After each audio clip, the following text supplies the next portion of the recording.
Load shedding has had a very negative effect on the gaming industry and the South African economy as a whole, with losses running into millions, if not billions of rands.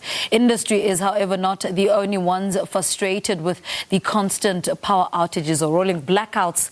Online gamers have been hard hit by the extensive load shedding across the country, and complaints from the gaming community are starting to appear in online forums. Red Bull Flick 2021, the biggest global online tournament, will now take place from the 11th to the 12th of December, subject to the rolling blackout schedule. And to share more, we're joined by Thulani Sishi. Thulani, good morning. Welcome to Morning Live. Good morning. Thanks for having me here. Thulani, I want to talk to you about the rolling blackouts and how it's had an impact on the gaming industry. It's been a tough situation, but we're making it through. We're making our headway. Thankfully, everything we do has been online, and sometimes here and there rescheduling is permitted. So we're doing the best with what we have. Are you able to touch on the losses that you've endured over the past couple of months because of the rolling blackouts?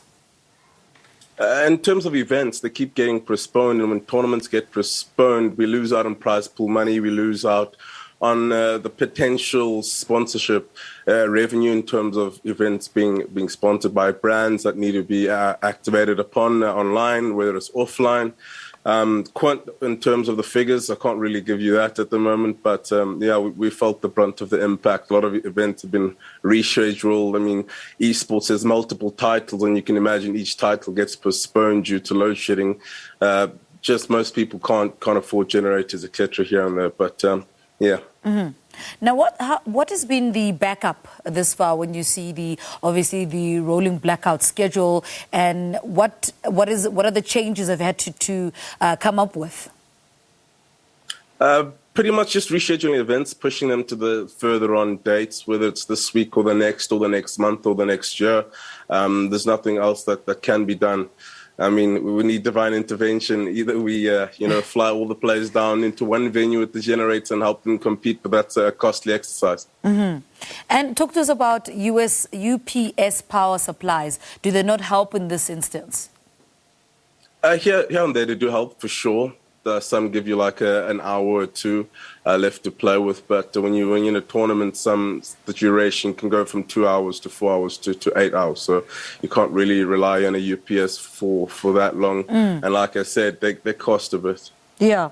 Talk to us about the upcoming tournament. What can we look forward to? It's going to be an action-packed event happening next week. It's the Red Bull Flick. It's a yearly event that happens across the globe. South Africa, it's our turn to showcase what skills the individuals have to offer, and hopefully, that's going to run as per usual. But it's going to be an amazing event. Red Bull do know how to host a fantastic action-packed 2v2. That's a different. It's a different mode compared to the traditional Counter-Strike that our players are used to. It's the tail end of the year, so it gives them time to relax and just to engage in that competitive zone a bit, but not too much like the usual.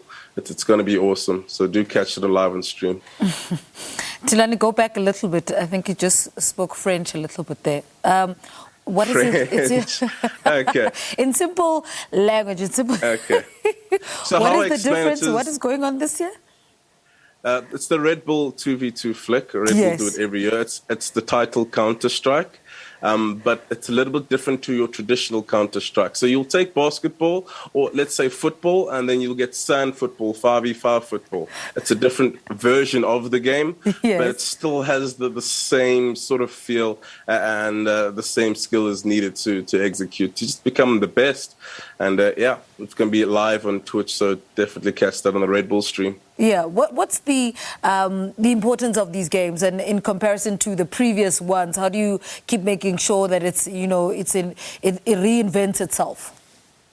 You just change up the objectives, the architecture of the map, and the general flow of how things are traditionally done in that sense. But the mechanics, the idea is still the same.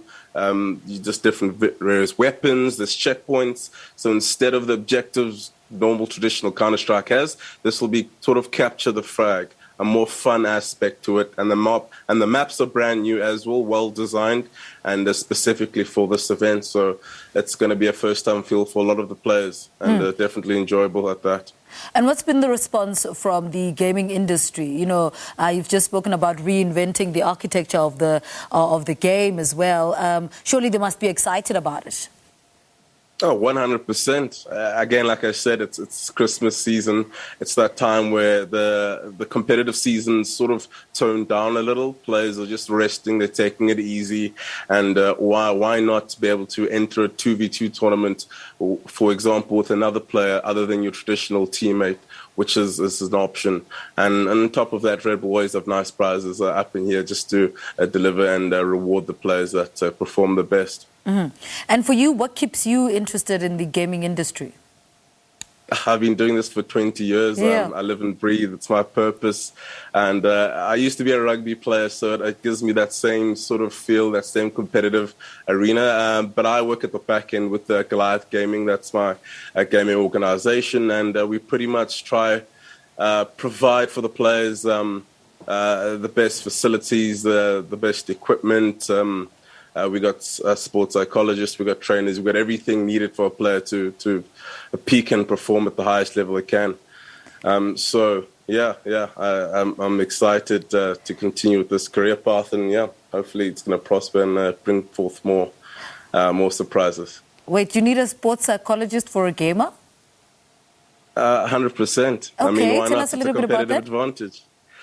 So just like any high-performing athlete, you do need to be intact mentally and physically, and just to be able to tackle both ends. We also got a trainer that comes in for boot camps, etc., just to make sure our players are sharp, thinking on their feet. Like you said, healthy body, healthy mind, and esports is a mental-based game. Everything is up in the head. 80% is up in the head. The other 20 is just the skills and drills that come into play. You do play on the computer. It's a digital sport, so at the end of that, with us, for big tournaments, when the prize pools are around 100,000 to $1 million, I mean, every bit of confidence, every bit of help is needed to get to that top spot. And it's helped most of our players in the Goliath camp move forward and prosper. So it's a trial and error. And so far, we're making it. So far, we're doing the Lord's work. Mm-hmm.